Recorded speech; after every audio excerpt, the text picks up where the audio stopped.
Dans la paracha, si Dieu veut, de la Shira, les Béné Israël vont traverser la mer, bien sûr, et ils vont chanter les louanges d'Hachem. Donc, il y a le Hinouka qui a expliqué que chaque fête est représentée par un des éléments. Nous avons minéral, végétal, animal et humain. Nous avons l'eau, donc ça c'est les quatre.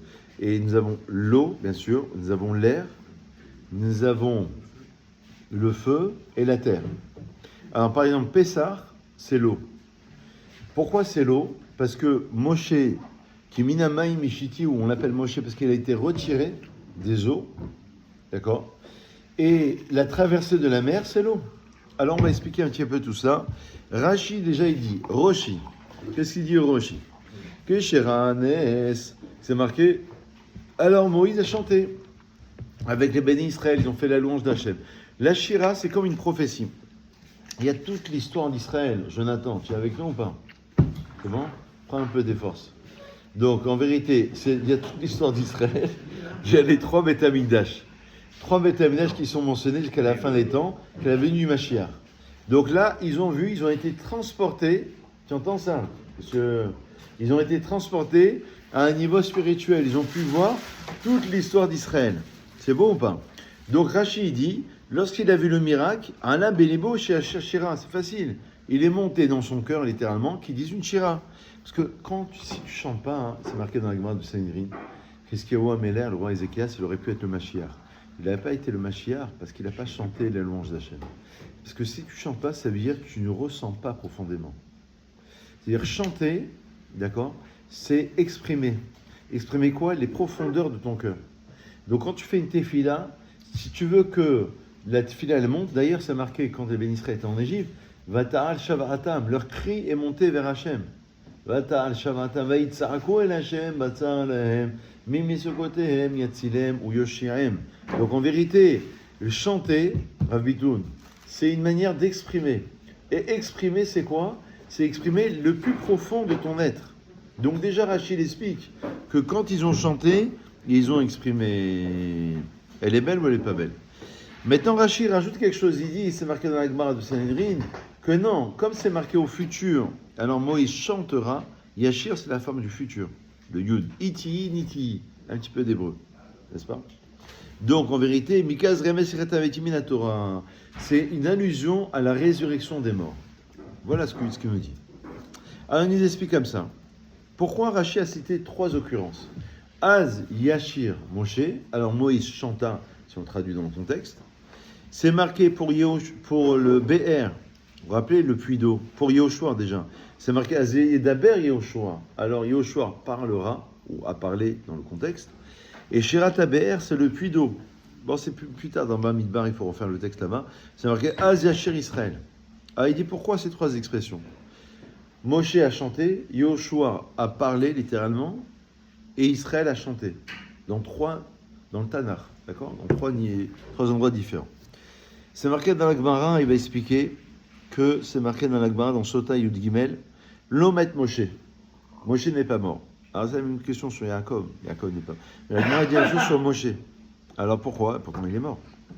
Alors il dit, Keloma, Chayav shel tzadik, gam chayav agashmiim, la vie d'un tzadik. Même sa vie matérielle, les Nunishmat, Asher Ben Yitzhak, Michael, Chazak, je suis content que tu reviennes enfin 2026, c'est l'année du retour. C'est l'année du retour. Zahira Batravsa, ça va devenir payant. Hein. Le prochain, il est payant. Tamar Batsoulika. Donc, là, ça veut dire quoi que Moshe n'est pas mort? Ça veut dire qu'en vérité, la vie d'un tzaddik, même sa vie matérielle, Em Rouchanim Bemaoutam. Le Harizal, il dit que Moshe Rabbeinu, Ariat, Akadosh, il dit, il revient toutes les générations, dans le grand de la génération. Il y a un nitzot, il y a comme une étincelle d'âme de la vie de Moshe Rabbeinu qui revient chez le grand de la génération. C'est normal, parce qu'en vérité, il accompagne toutes les générations. C'est marqué dans la Gemara, Shakul Keneged Kulam. Moshe, ça veut dire quoi qu'il équivaut toutes les âmes? Ça veut dire que la puissance d'un tzaddik, tu prends Mava Saleh ou le Rabbi Lubavitch ou un grand tzaddik, il peut s'adresser à chacun. Le patron de la mafia, comme celui qui vient tous les jours au Beth Knesset. Pourquoi? Parce qu'il arrive à toucher le teuf qui est en lui. J'ai lu dans le Rabbi Nachman de Breslev, d'ailleurs, la semaine dernière, donc il écoutait Moharan, Il dit quelque chose de fantastique. Il dit même s'il est rachat, même s'il fait tout ce que tu veux, il dit, comment il va revenir Bitchoua si tu développes le tov qui est en lui. Il a 2% de tov, il a 98% de mal. Laisse tomber 98%. Tu as du tov chez toi. Dans ce tov-là, ces 2%, tu vas le développer. Tu reviens et tu vas en faire quelque chose. C'est l'esprit Raban. Ça, c'est pas. Ne commence pas à nous remuer là. Alors, donc en tous les cas, la vie d'un tzaddik, d'accord, même sa vie matérielle, c'est une vie qui est spirituelle. Donc, dire qu'il existe, oui, il existe sous une autre forme. Après, il ne faut pas tomber dans la paranoïa pour certains, il est vraiment présent. Il y a Hita, d'accord? Il ne faut pas dire qu'il est vraiment présent. Et là, c'est spirituellement, il ne faut pas tomber dans la folie non plus. Si tu veux,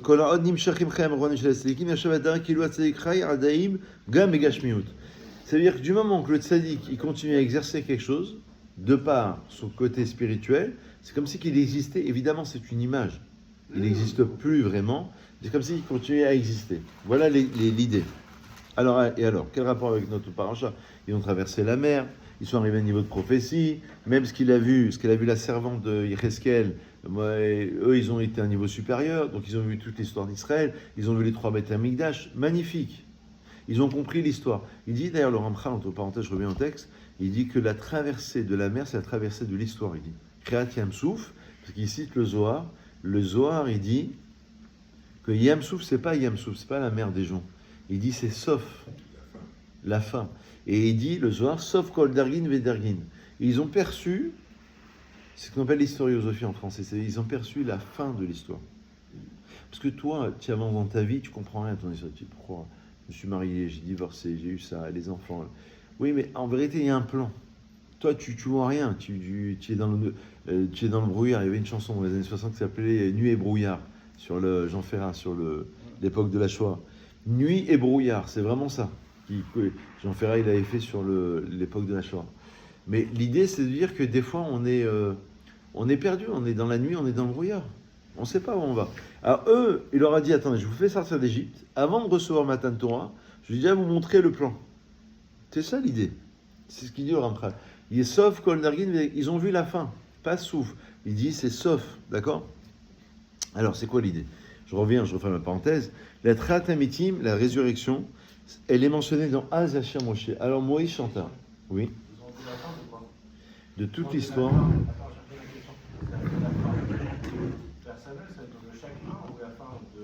Les deux, parce que l'un, c'est une très bonne question. L'un est imbriqué dans l'autre, c'est-à-dire ta fin à toi est reliée à la fin du, ce qu'on appelle le prat et le klal. C'est-à-dire qu'il y a le klal Israël, comme on dit, j'ai vu d'ailleurs le Rav Hirsch, d'un point de vue soniste, qui dit que dans la paracha de Vaïgash, il dit on passe de la dimension individuelle à la dimension collective. On passe de l'individualité, il dit Rav Hirsch, à la dimension nationale, collective. Donc ça veut dire, la réponse à ta question, c'est la même chose. C'est-à-dire que toi, tu t'inscris dans un plan général. Donc voir la fin du klal, c'est voir aussi la compréhension, alors peut-être pas dans le détail, une compréhension en tous les cas majeure, capitale, générale, sur l'histoire d'Israël. La Ouma israélite. Il dit, le Abrabanel, vous savez ce qu'il dit? Il y a un grand chidouche dans l'introduction à Abrabanel, Rav Yitzhak Abrabanel. Il dit l'introduction sur Sefer Shemot, et il dit que le Sefer Shemot, il est appelé le Sefer Haouma, le livre de la nation. Parce que jusqu'à présent, c'était des individus. Alors, Rav Hirsch, il le dit dans Parashat Vaïgash, parce qu'il y a un passage, il faut relire Vaïgash, il y a un passage de l'individu, et après, mais il dit, plus généralement, le Abrabanel, et il dit dans Sefer Shemot, c'est Am Israël. Pourquoi tu reprends Réhouven, Shimon? On sait qu'il s'appelle Réhouven, Shimon. Parce que maintenant, c'est plus le même Réhouven. C'est le même, bien sûr. Mais il est Réhouven dans la dimension collective. On le savait que ça s'appelait Réhouven, les enfants de Yaakov. Tu peux relire Bereshit, tu sais. Mais tu passes de l'individualité à la collectivité. Et c'est ça l'histoire d'Israël. Alors écoutez bien. Magnifique ça. Donc, la résurrection, elle est mentionnée dans la Shira. Ça veut dire quoi? Triat ametim novarad mikocho shel Moshe Rabbeinu. Même la résurrection, elle découle de la puissance de Moshe Rabbeinu. La résurrection des morts, dans le sens premier. Puis la résurrection des morts, dans le sens figuré aussi. Ça veut dire, je ressuscite, je renais de mes cendres. Là, jusqu'à présent, 40 ans, c'était une catastrophe. là j'ai compris le sens de ma vie, je ressuscite. Mais là c'est dans le sens premier. Même la vie spirituelle de Moshe, elle va influencer sur le corps matériel. Ça veut dire, en d'autres termes, qu'est-ce qui permet à ce qu'il y ait une résurrection des morts? C'est la puissance de Moshe Rabbeinu. C'est ça. Shakul Kenegat Kulam, il équivaut à tout le Ham Israël. Shikar Shemitato Ena Mita Amitit, Moshe Lomet, mais la Chen Yachad ou la Choum Lichia. C'est pas une mort qui est véritable. D'accord? Bon, après, c'est un grand sujet, c'est un sujet compliqué parce que Eliyahu Hanavi, il s'est envolé, par exemple. D'accord? Pas vraiment. Rabbi Yoshua ben Levi, c'est écrit dans la Gemara. Rabbi Yoshua ben Levi, c'est un grand tzaddik. À l'époque de la Gemara, il est entré vivant, Gan Eden. Donc, Ktuvot, c'est marqué. Dans Ktuvot, c'est marqué qu'il a pris l'épée du Malach HaMavet. Chanor, qu'il a Kachoto Elohim de Chanor dans la Torah, Dieu il a pris. Et Rashi, il dit, il a pris vivant. Il est pas mort. Donc, c'est un sujet un peu compliqué. En tout cas, Moshe Rabbeinu, ça veut dire qu'il y a une idée qui reste une marque du tzaddik très fort. D'ailleurs, Vayetse, il y a un comme Bershava. Ça veut dire qu'il a laissé un rochem. Il laisse une trace indélébile. Velachem mitvasev remez osav. Donc, on a posé une question précise. Pourquoi il y a Rashi cite 3 occurrences? Az Yasher Moshe, Az Yidaber Yoshua, Az Yasher Israël. Pourquoi ces 3 références? Alors, le deuxième, c'est Az Yasher Israël. Israël chantant. C'est marqué Lomet. Mitiachaz Miko les Sadikim que Moshe Rabbeinu. Donc en vérité, ça se relie aux Sadikim comme Moshe. Alors Moshe Rabbeinu eno shomer kouar zéléas mobilvad. Il ne garde pas cette force-là uniquement pour lui, parce qu'il vit à travers toutes les générations. Pour qui? Pour le Ham Israël. Et là, Mezaké bo et kol ben Israël. Il est Mezaké, il apporte un srout à tout Israël. Et Azed Daber Yehoshua, c'est la même idée. Pourquoi Yehoshua? Yehoshua, c'était l'élève de Moshe Rabbeinu. Kedei shekuro shel Moshe Rabbeinu yahdor bekerev kol ben Israël, afin que la puissance de Moshe rentre profondément dans chaque Israël, il faut passer par Yehoshua, l'élève de Moshe Rabbeinu. Donc vous voyez que vous avez 3 idées. Vous avez Moshe en tant que maître, Yehoshua en tant qu'élève, passage, comme Yesod et Malchut, et vous avez bien sûr Israël. Donc Az Yasher Moshe, c'est la Tchiat HaMesim, c'est la résurrection, c'est la fin des temps. Ça, c'est l'âme de Moshe Rabbeinu qui continue à accompagner chaque Israël. Il y a la suite de la Shira, c'est marqué Ashira Hashem. Je chanterai pour Hashem, qui Ga'o Ga'a, c'est dur à traduire. Alors, parce qu'il est élevé. Et Ga'o, non, c'est Ga'ava. Il est orgueilleux, Chazve Shalom. Ça veut dire qu'il est très très élevé. Et Rashi, il dit, Targum, il dit, Idga'e al Geviyatanya. Ça veut dire qu'en vérité, il est plus haut que tous ceux qui s'enorgueillissent.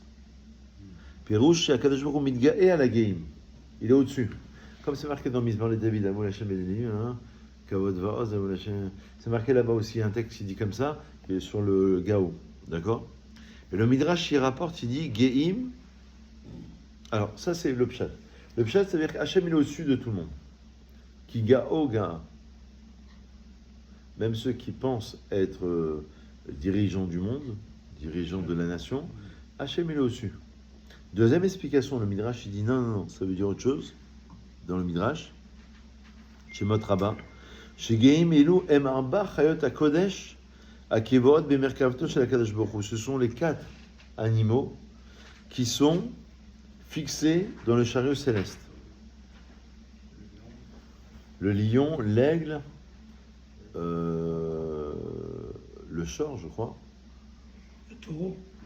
Le taureau, pardon. Ah, c'est ça, le shor. Et Adam lui-même, l'homme lui-même. L'homme lui-même, il a aussi une correspondance dans la Merkava.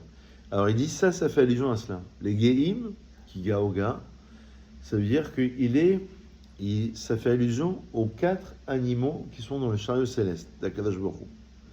Alors on va expliquer. Donc, ça veut dire quoi? Ça veut dire qu'en vérité, Hachem, il se révèle à travers cela.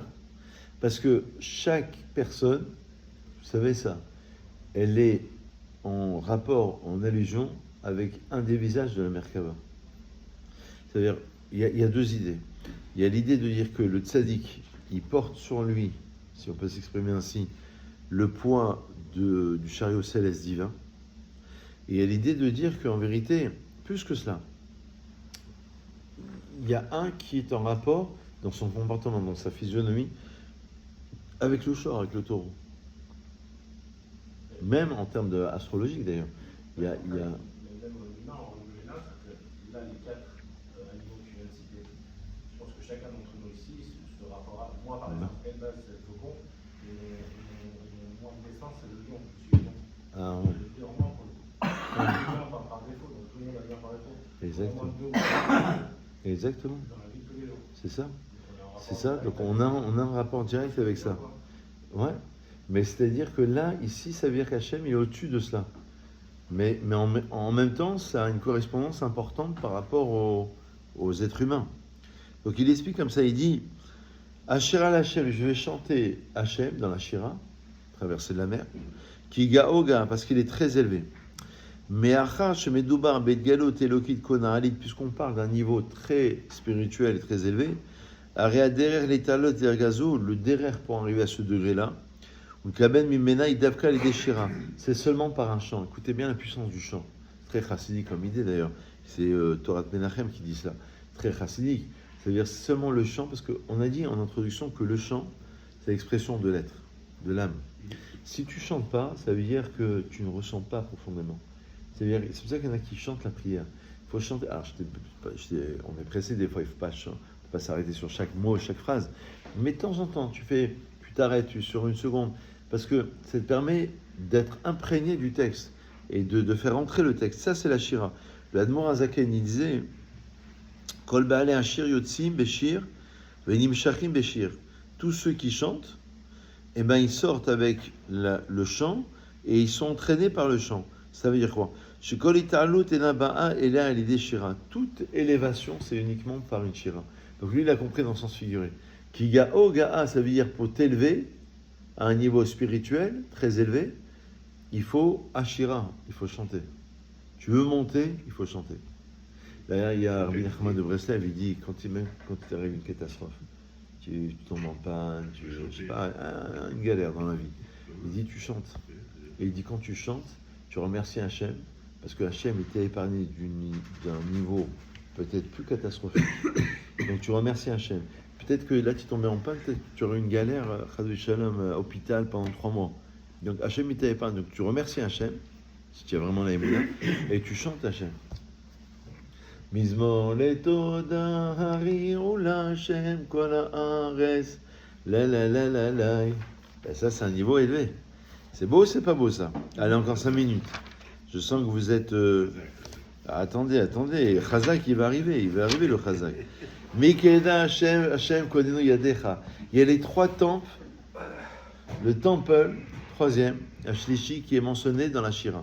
Le 3e, c'est tes mains. Pour les 2 premiers temples, c'est une image. Hein. C'est l'anthropomorphisme, d'accord? Si on peut s'exprimer ainsi, c'est qu'une main d'Hachem qui a construit le temple. C'est pour ça qu'il a été détruit. Et dans cette image-là, il y a Dechas avec 2 Yud, ça veut dire tes mains. Il y a un 2e Yud, ça veut dire, c'est le pluriel. Donc le sanctuaire d'Hachem, tes mains ont affermi. Alors là, 3e Beth Amikdash. Et le Ramchal, il dit, je l'ai dans le livre ici de prière, dans le Sidour Ramchal, il cite un texte du Zohar qui dit que, ils ont dit que Hachem Imlor, Hachem régnera. S'ils avaient dit Hachem Meler, la Géoula serait arrivée. Comme si tu dis, demain à la retraite, je ferai un petit peu plus de Torah, demain. Bah, on veut aujourd'hui, non, on veut pas demain. D'accord? On veut maintenant. Ici et maintenant. Donc, s'ils avaient eu la confiance, la Géoula serait arrivée. Hachem Meler. Et Hachem Imlor, Dieu il régnera. Ah, c'est déjà trop fort, les trucs, la traversée. Attends, laisse-nous digérer. Bon, peut-être que s'il fallait un temps pour digérer tout ça aussi. Hein. Bah, évident. Mais laisse-nous digérer avant d'entamer autre chose. Non, il fallait dire Dieu au présent. D'ailleurs, dans l'araméen, c'est marqué Hachem al-Khouati Ka'im, l'Aralam, l'Almé al-Maya, c'est marqué au présent. Pas marqué au futur. Ka'em, c'est marqué. Ka'im. Ka'em, ça veut dire qu'en vérité, El Ka'im d'ailleurs. El Ka'em. Ça veut dire qu'en vérité, c'est dans le présent. Hachem, il règne dans le présent. C'est parce que, traduction araméenne, ça veut dire que le vrai pshat, c'est qu'il doit régner au présent. Bon, alors l'idée, attendez, le Chazak, il arrive le Chazak. Donc en vérité, mais Kedash Hashem Kodnu Yadecha, le troisième sanctuaire, tes mains, elles vont l'affermir. D'accord? Il dit, Rashi, il cite la Gemara dans Souka, Mikedash Ati Chanou Mesapim, le troisième est, imagine-toi, on l'attend ardemment, ce troisième est un Migdash. D'accord? Banouy ou Meshochlal, ou Igalé Veyavu Shamaim. Il dit, la Gemara dans Souka, page 41, il est déjà préparé, Minashamaim. Il est là. On attend juste le bon moment, boum. Mikedash Hashem Kunu Yadecha. C'est bon ou pas? Le problème, c'est qu'il y a un problème. Ça, c'est Rashi, ça, c'est la Gemara. Maintenant, il y a le Zohar qui dit, dans Chelek Aleph, page 28, il dit, non. Non, ça, c'est le Zohar qui dit, Bet Hamikdash Shlishi Yavo Minashamaim. Il va venir du ciel. Écoutez bien, c'est un beau pérouche. Mais le Rambam, lui, il est dans le chat, le Rambam, il est rationaliste, etc. Et il dit, Kover Shou Ibane Bide Adam. Il dit, le Rambam, non, il va être construit par les hommes, à l'idée Melech HaMashiach. Ah, on est perdu. Il vient du ciel ou des hommes? Vous comprenez, avant de voir la réponse, qu'il y a plusieurs niveaux. C'est-à-dire, il n'y a jamais de marloquette profondément. C'est-à-dire, apparemment, il y a une marloquette, comme dans la Gemara, il y a deux opinions. Zé, Vazé, Divrei Elokim Chaim. C'est deux niveaux différents. Donc, il faut expliquer maintenant, c'est quoi ces deux niveaux? Vous comprenez l'idée? C'est selon le pshat rationnel, le sens rationnel des choses, ben non, c'est l'homme qui va construire. Et comment tu veux une image. Et selon Zohar, c'est pas une image, non, il est là, il va descendre. Ah, il faut s'arranger avec tout ça. En vérité, il explique comme ça qu'il y a deux dérotes. C'est magnifique. Non, il y a un grand moussard derrière, vous allez voir. C'est marqué dans le Rambam, Ilchot Bet HaBechira, Perek Aleph, c'est facile à retrouver. Bet HaBechira, c'est même Bet HaMikdash. Il dit, Biyan et Atil et Ibanot, le troisième Bet HaMikdash qui sera construit, bien qu'il soit écrit dans Yecheskel, dans la prophétie, et non mais Forash, on voit, c'est pas vraiment bien expliqué. D'accord? Alors, le Ramchal, il avait écrit un livre qui s'appelait, je crois que c'est dans Kinat Hashem Sevakot. Non, je crois que c'est dans ce livre-là, il explique le Bet HaMikdash. Ve'anche Baïtcheni, dit le Rambam, les gens du deuxième Bet HaMikdash, qui chez Banu Bimei Ezra, lorsqu'ils ont construit une deuxième Bet HaMikdash, lorsqu'ils ont construit à l'époque de Ezra, vous vous rappelez ça? Banu Kebien Shlomo, ils l'ont construit comme Shlomo Ameler, parce que Shlomo Ameler, c'est le premier Bet HaMikdash. On met un advarim foreshim Yecheskel. Ça ressemble un peu à ce qui est expliqué dans Yecheskel, mais en réalité, il y a déjà des nuances entre le premier et le deuxième Bet HaMikdash, et évidemment qu'il y a des nuances précises. Alors là, il faut rentrer dans le praté pratim, dans les mesures, entre le deuxième et le troisième Bet HaMikdash. C'est pas tout à fait le même, hein. Pas tout à fait le même. Et il y a des raisons. Alors on peut dire comme ça. Chez l'autre, on peut dire, première idée, qu'on ne pourra pas tout construire par les hommes, parce qu'il y a des choses qui nous échappent. D'accord? Mais et non mais forage kol soko, parce que ce qui est expliqué dans Yecheskel, c'est pas expliqué à fond, dans chaque détail. Donc on explique la généralité, l'homme il va construire une généralité, après des détails qui nous échappent, c'est pas écrit dans le Sefer Yecheskel. Yecheskel c'était un des grands prophètes d'Israël. Beni Israël yivnu, raketotam chalakim she'al soratam nitan l'imam Bet HaMikdash sheni. Les Beni Israël vont construire le Bet HaMikdash que ce qui est déterminé, d'accord, dans Masechet Midot par exemple. Il y a une Masechet qui s'appelle Midot, ça vient de la mesure, qui explique là-bas. Veilush a chelke abayit yushlemo al yakadosh baruch hu veyardu min hashamayim. Donc c'est ça. C'est pour répondre à la question. Ah, c'est du ciel ou c'est les hommes? Non. Ce que nous on peut saisir, ce que l'homme il peut comprendre dans Masechet Midot, dans Sefer Yecheskel, dans certains écrits, il va le construire. Et le reste des détails précis, ça va lui échapper. Donc ça sera du ciel. Alors écoutez bien. Le Rambam, selon cette première thèse, pour répondre à la contradiction, c'est un Sefer d'Halachot. Le Rambam, c'est un Sefer de loi qui s'impose à tout Israël. Donc, il explique ce que l'homme il doit construire par l'homme lui-même. Il ne te parle pas des choses, d'accord? Lui, il te parle de ta responsabilité. Eh ben, donc, c'est ça. Donc, c'est pour ça que le Rambam, il a écrit ça. Mais le Rambam, peut-être qu'il ne veut pas dire il ne veut pas forcément dire qu'il y a des parties qui ne seront pas construites par l'homme. Peut-être qu'il veut dire ça aussi. Ça va, il te parle de ta responsabilité à toi en tant qu'homme.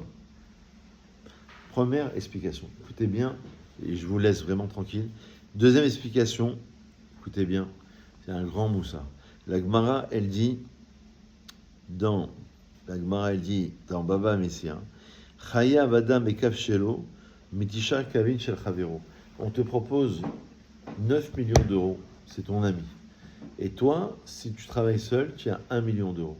Tu préfères avoir 1 million qui te revient à toi, parce que tu t'es efforcé, parce que ça t'appartient, plutôt que 9 millions qui viennent de chez ton ami. C'est-à-dire, dans le domaine de la Torah, les deux, dans le domaine de la Torah, c'est Chaviv Yoter al Adam d'avoir chez Naasal Yado. C'est plus Chaviv, c'est plus cher pour l'homme, quelque chose qui est fait par ses soins. J'ai fait ce verset, mais j'en ai fait qu'un.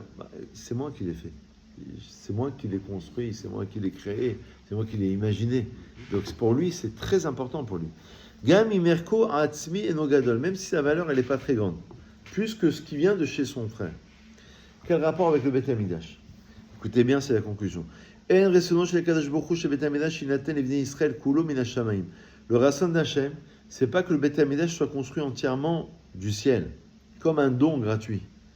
C'est le pain de la honte, comme pour Adam Arishon, etc. Ça veut dire qu'en vérité, on fait rien et ça descend, on n'a plus rien à faire. Non, Hachem veut que tu participes. On sait qu'on est choutaf avec Akadosh Baruch Hu, on est associé avec Dieu. Il y a la part de Dieu et il y a la part de l'homme.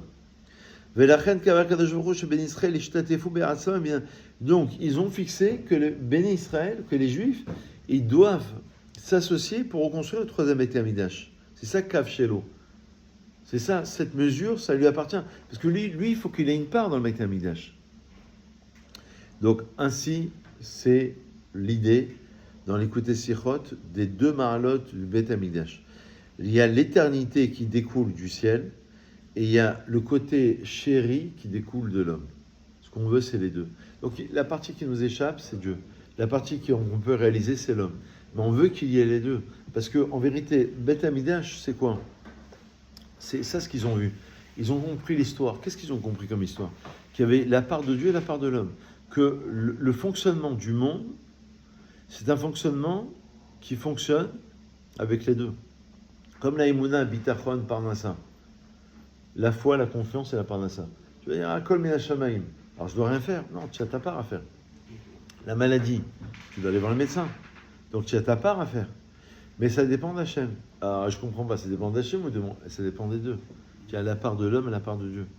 Donc en vérité, Beth Amikdash, il représente bien les 4 éléments de la nature minérale, végétale, animale et humaine que tu montes. Il dit le Maharal, il dit le Korban. C'est quoi le Korban? Il dit le Maharal de Prague. Il dit tu offres l'animalité qui est en toi. Tu as l'animal. Comme un Corban, tu veux dire? Comme un Korban. C'est le côté négatif, enfin, peut-être pas négatif, c'est le côté animal, bestial qui est en toi, que tu vas offrir Beth Amidash. C'est ça, faire un korban, te rapprocher. C'est quoi te rapprocher? Ça veut dire qu'en vérité, je comprends que, en vérité, le Beth Amidash, c'est le trait d'union, c'est le rapport avec Toubishvat. Toubishvat, l'arbre, c'est le trait d'union entre le ciel et la terre. Les fruits, c'est les productions, et les racines, ce sont ses parents. Mais l'arbre, qui est Adam et Tzadé, c'est comme le trait d'union entre le ciel et la terre. Beth Amidash, c'est comme un trait d'union entre le ciel et la terre. Parce que tu amènes quoi? Tu amènes les ménachot, et les fleurs de farine, tu amènes les corbanotes, et quoi les corbanotes? C'est un abattoir. Tu amènes, je sais pas moi, des animaux. Et tu fais la shrita, et tu verses le sang, à Arba, et jeter matanot, chez Arba. Des fois c'est 2, des fois c'est 4, il y a le yesod, il y a plein de détails. Et tu te dis quoi? Et le sang, le ashrita, et c'est quoi ça? Ouais, justement, c'est le but. Tu prends ton argent et tu fais la tzedaka à un pauvre. C'est ça le but. Il n'y a pas plus matériel que l'argent. Et tu vas en faire une tzedaka. Tu fais piyad nefesh. Avec quoi? Avec de l'argent. Tu rachètes ton âme avec de l'argent. Donc il n'y a pas plus matériel que l'argent, que la viande et que le pain. Tout ça, le pain, et voilà, j'étais à l'Echem. Il y avait 12 pains le vendredi. Le pain, il y avait du pain. Et qu'est-ce qu'il va faire? Il va manger. Alors que c'est ça le Beth Amidash, c'est ça votre sanctification. Moi j'avais un rave qui me disait que le but de la mystique, la Kabbalah, c'est pas de mystifier les choses. Il y a les Kavanot, bien sûr qu'il y a tout ça. Mais le but, c'est de démystifier, parce que c'est de faire Shekhinah Batartonim, c'est de faire descendre la Shekhinah. C'est ça le Beth Amikdash. Parce que le but, c'est très chassidique comme idée. Bien sûr qu'il y a les prières, il y a la sanctification, mais le but, c'est de changer ta vie d'un point de vue concret. C'est comment tu vas te comporter avec ton prochain, comment tu vas ne pas mentir, tu vas lui tendre la main. C'est Elotik Pos et Yadecha, Patoar Tiftar et Yadecha, tu vas lui ouvrir ta main. Mais tout ça, c'est le but. Si c'est d'être fermé au regard de l'autre, tu as tout perdu. Et c'est ça, Beth Amikdash. Baruch Adonai, Amen, Amen.